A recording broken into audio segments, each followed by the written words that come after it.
Welcome everybody to a long overdue episode. I'm going to jump right into it. I've tried to film this a couple times. I talk too much, so I'm going to speed it up.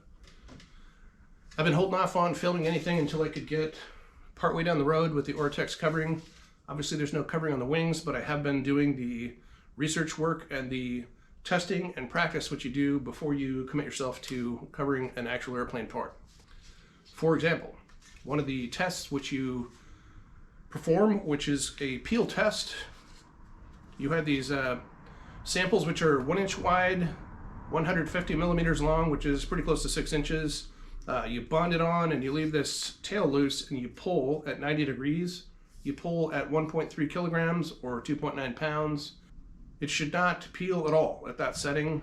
Then you increase the load until it does start to fail, and then you back off to the 2.9 pounds and it should not peel anymore. I naively thought that was going to be a slam dunk process, and this was the first piece I made, and I'll get back to that in just a second because it failed a little bit.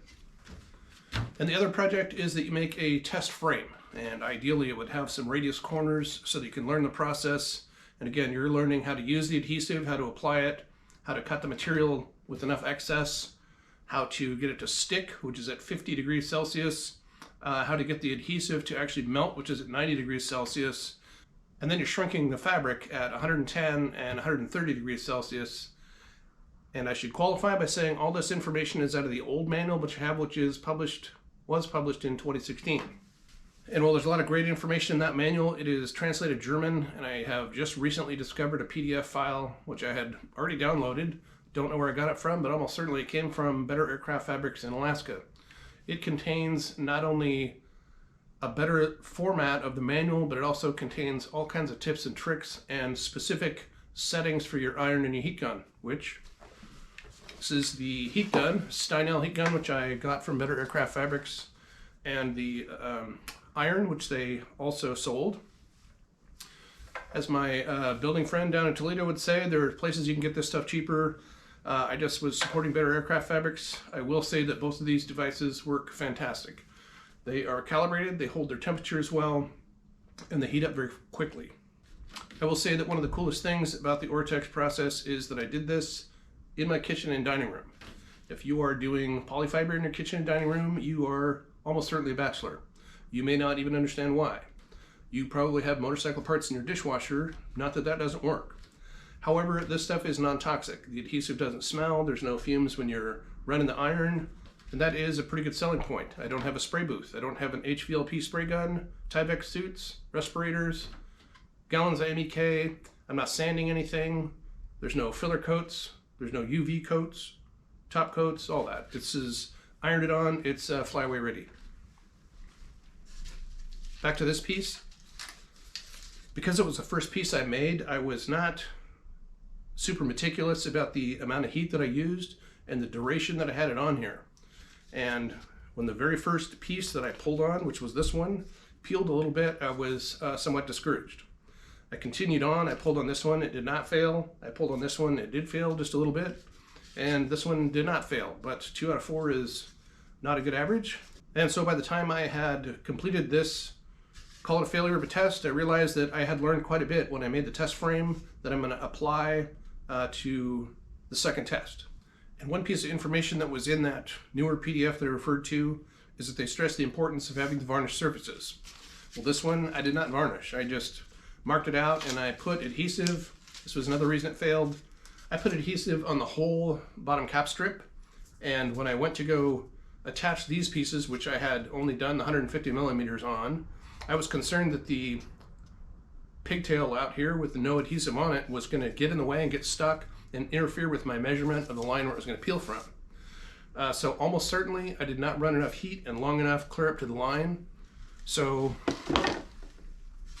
not only is this rib varnished top and bottom, I also varnished the top of that one, so I have plenty of room for more tests. I'm going to sand this exactly the same way I sanded the ribs, and I'm going to mark out and mask the sections for the 150 millimeters long, and I'll paint the adhesive on. And using the skills that I obtained by doing the test frame, I will use the iron and heat gun to get these things to stick down, and I'll try the whole process again. So that once I validate this peel test and have 100% success on at least 8 more samples. Then I will get into the painting the adhesive on the wings and on the fabric and get going. And by the way, I ordered it's a digital fish scale basically, which had the 2.9 pounds at least in a reasonable range where it was going to give me an accurate number. And so I will set this up. The first time I did it on the sawhorses, I was crawling around on the ground trying to read the scale. I'm going to hang this from the rafters so I can film it, and that'll be all part of this episode. And speaking of this episode, I always like to mention any new equipment which I received recently. One of the Black Friday specials, actually the only one I took advantage of, was from Avionics, and it was this Echo UAT.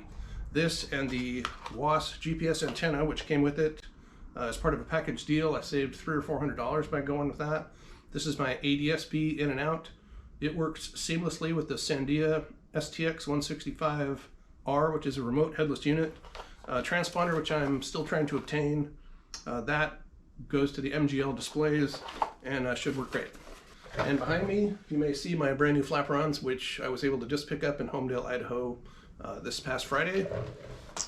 And I coordinated with them so that I was able to go to Caldwell, Idaho, not very far away, to pick up this landing gear, which was built by John Roberts. John's company is AvWeld. He's been in business many years. He's a master welder. The people who build Rand's F7 Couriers buy their Roberts Bush gear from him, and he has made several sets for various people for the Kitfox 5. I needed a couple more inches of ground clearance because of the big prop that I'm going to be swinging on the radial engine, and so that was one way to get it. I did entertain other versions, which was getting another set of Grove gear built. That was going to be about $2,500. I have reviewed just the other day the Kitfox catalog, their Cabane style gear with the coil, people call them die springs. I think it's $2,250, something like that. It's the cheapest landing gear you could put on an airplane. The criticism of the die springs is that they don't have a whole lot of travel, and so if you are landing off airport, you can bottom them out, and that's not good. And well, all the cool kids are buying the TK1 Monster Shocks. It's the outlay is, like I said, $5 grand. I'm not rock bashing. I'm not building an STI. I will land off airport. This gear has plenty of capability for that. Super tough. I'm really happy with my purchase. This was, just for the record, $29.75 is his adjusted price. He had to raise it a few $100s between the time I ordered it, which was in June, when he was super busy and unable to get started, until I just picked him up here the other day. When I left off on my last episode, I still had some filling and sanding to do on these wings. That's all complete. I had to get rid of the dust. The manual has you run your shop vac. My shop vac is a complete piece of crap. It would have just blown all the dust back around the room. So I went down and got a bunch of painter's tack cloths. And I spent 3 or 4 hours hand rubbing every single corner and tube and everything inside those wings, and they're dust free. And lastly, I took the roll of fabric into the house, moved a bunch of furniture, rolled it out, and I cut 4 pieces which were 166 inches long, and they will allow me to get these wings covered. And with apologies for talking too fast because there's so much to cover, welcome to episode 20.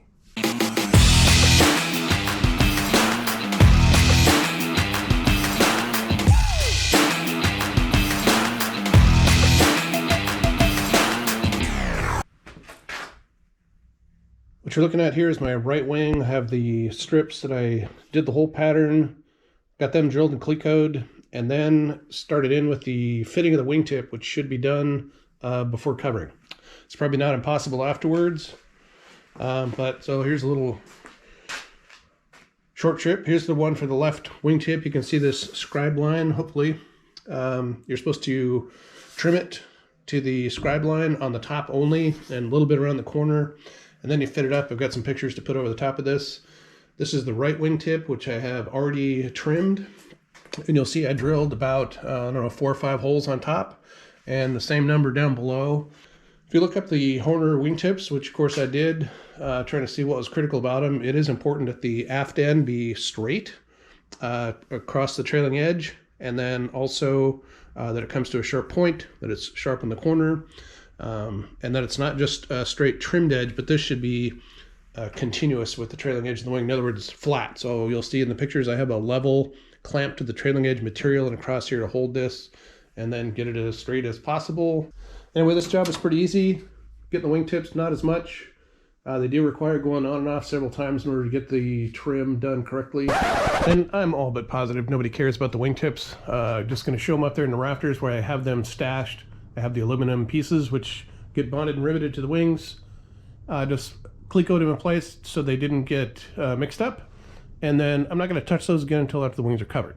And this is just a Tuesday evening build session. I'm not going to get a whole lot accomplished, but I'm going to take this rib and the other one which had the strips hanging from below. I'm going to sand the varnish surfaces with 120 on my random orbit sander, just like I did on the ribs that are on the wings. And then I'm going to mask and start painting the adhesive on here and getting the strips ready so that I can do that next test. So I have these ribs sanded with 120. They're nice and smooth, and then I came inside and I cut a bunch of 1-inch wide strips. So what I'm about to do is measure out the 150 millimeters, make a mark, and put a coat of the adhesive on there. This is one of those things I wish I had one that was a lot bigger, but I got this self-healing cutting mount and this called a pizza cutter. Those things are extremely sharp. I have never handed that to somebody that I didn't warn them that it was super sharp and they didn't come back in a few minutes later with blood all over the place. So take note. And as I said earlier, what I'm going to do is mask off pieces on the cap strip, which are 150 millimeters long, put the adhesive on there so that I can put the heat to those strips and make sure they're fully bonded. So this is the cap strip where I had those samples that appeared to be failing. And before I came in the house, I thought I would cut them off, and then I just decided to pull on them really hard. And all 4 of them came off. And I can still see brush marks in the adhesive, which means I didn't get anywhere near the temperature or the pressure. Again, I think it's about 6 pounds that you're supposed to put on this to get the adhesive to completely melt. And if all of those don't pass with flying colors, then my adhesive is suspect and I'll have to buy a new adhesive, which for anybody who has followed along knows that this adhesive technically expired the end of August, but then it's kind of on condition. I could look at it. It is looks super nice. It's not curdled, it's not discolored, there's no residue built up. It has not turned yellow at all, so I'm hopeful. But again, this will be where it comes down to it. So I'm going to do the technique that I know after doing the frame, get this adhesive melted down, give it a little while to cure, and then go do that test, and hopefully it passes.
No movement.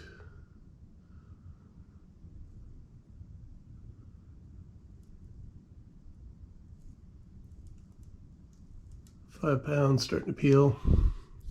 I'll go back to the 2.9. Submit 3.28. Not peeling.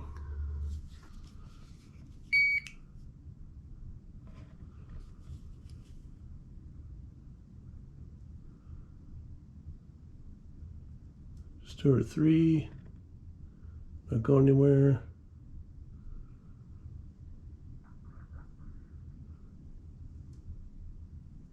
Over 5.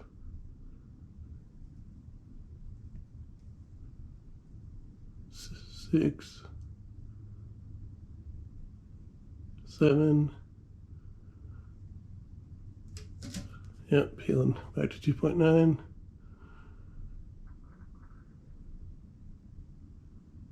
Over 2.9 anyway.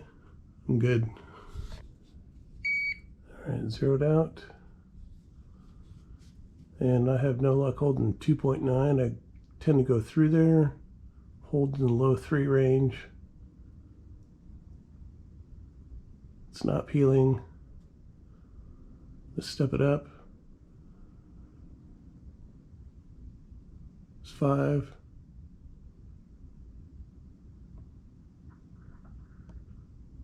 6.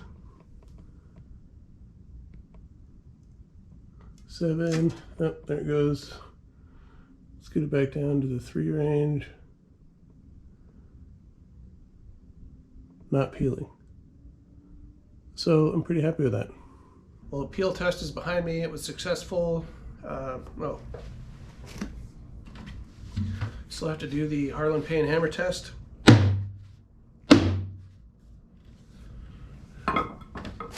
And I'm cheating. I did this a little while ago, but the camera battery died. I left a tiny dent right here, which you can see, and this actually will take care of itself. In fact, if I held it up to my infrared heater over here, it'll be gone.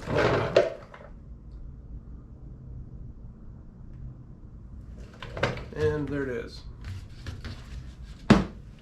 So now I'm in the same situation I was in last week of December when I had 10 days off in a row that I could have got some covering on these wings, but it was too cold. And I don't know how it is for the polyfiber guys, but in the case of the adhesive that's used for the Oratex, it has to be protected from freezing or actually any temperature below 41 degrees Fahrenheit. And that means not only the temperature while it's being stored, but the temperature after you paint it on and it's dried, but before it sees activation by the heat gun or the iron. And the forecast for the next 10 days puts the nighttime temperatures in the low 30s, which for those of you who live where you don't use such a weird number, it's about freezing. And given those cold temperatures, I have 2 options. One of them is to cut down the pieces of fabric which I have to go on the wings. There's going to be some excess which gets used to cover the tail surfaces, and like I said, with the Oratex covering materials, I could actually take them in my house and cover. So elevator, horizontal stabilizer, and rudder. And another thing I can do with this landing gear is take it to the airport, lift up my fuselage, pull the Grove gear off, and test fit this set of Roberts gear, and I can drill up the holes, which are the last thing I have to do for that. Well, I hope to get some covering on in this particular episode. I think I've used up enough time. The good news is it's not going to be anything like a month before you see some of that. So I'm going to film the landing gear installation. I'll film those tail surfaces being covered. And assuming it warms up in the next 10 days, which it probably will, I'll get that covering material started on the wing. So it'll be cool. So come back for episode 21 and we'll see you then.